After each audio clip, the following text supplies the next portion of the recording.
Hello hi మైత్రివానా bus దిగేసి నడుచుకుంటూ వస్తున్నా. అయితే రెండు బస్సులు కాదు కదా, అయితే బస్ స్టాప్ దగ్గర నిలిచినప్పుడు కూడా వీడియో తీయలేకపోయినా అన్నమాట.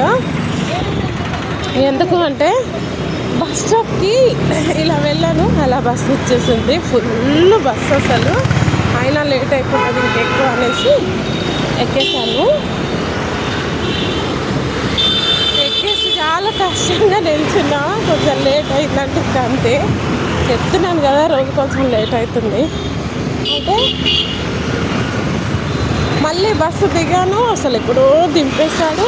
అమ్మ బాబోయ్, ఇప్పుడు మళ్ళీ బస్సు వెతుక్కుంటూ తొందరగా నడిచి లాస్ట్లో వెనకాల ఉంది బస్సు ఎక్కిసాను.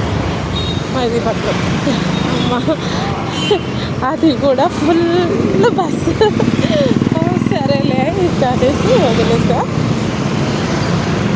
అందుకే దిగి రోడ్ క్రాస్ చేసి వస్తూ ఇప్పుడు వీడియో స్టార్ట్ చేసిన.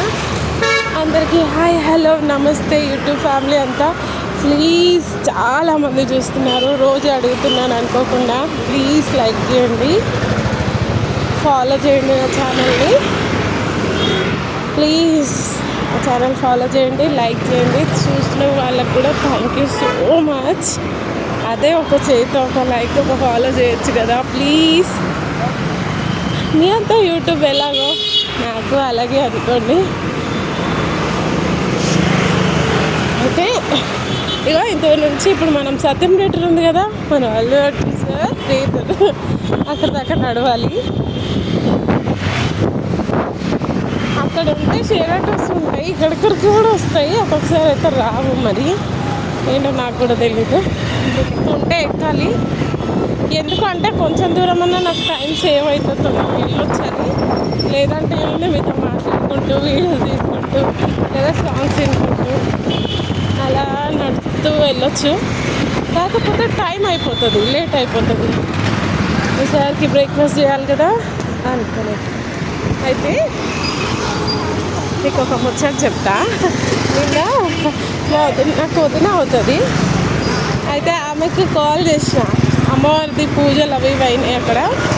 అయితే బాగా జరిగినాయని స్టేటస్లో చూసి బాగా జరిగినాయి, బాగా చేసిరని చెప్పి, ఎప్పుడు మాకు ఫోన్ చెయ్యో, మాకెందుకు చేస్తావు, మాతో ఎందుకు మాట్లాడతావు అమ్మా, నువ్వు బిజీ కదా అంటూ ఉంటారు. సరే పలకరిద్దామని చేసి పలకరించి మాట్లాడాను. అయితే అంటుంది, నువ్వు ఒక సీఎం ఇంట్లో చేస్తావు కదా, నీ శాలరీ ఒక 50,000 వస్తుందా అని అడుగుతుంది. 50,000 శాలరీ వస్తే ఇన్ని కష్టాలు ఎందుకు, ఇంకా హ్యాపీగా చేస్తూ ఉండేదాన్ని. ఇంకా చాలామందికి నేను ఎక్కువ నా ఫస్ట్ శాలరీ ఫుడ్ ఎవరికన్నా ఆకలితో ఉన్న వాళ్ళకి ఎంతో మనకు వచ్చేదంతా కొంచెం మంచిగా అనిపిస్తుంది. అట్లా ఇంకా చేసేదాన్నేమో. అయితే అంత 50,000 శాలరీ అయితే నాకేం రాదు.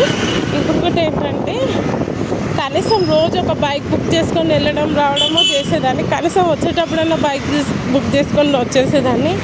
పొద్దున లేట్ అవ్వకుండా, లేచి నడిచి ఓపిక లేకుండా ఉండేది. అంత శాలరీ వస్తే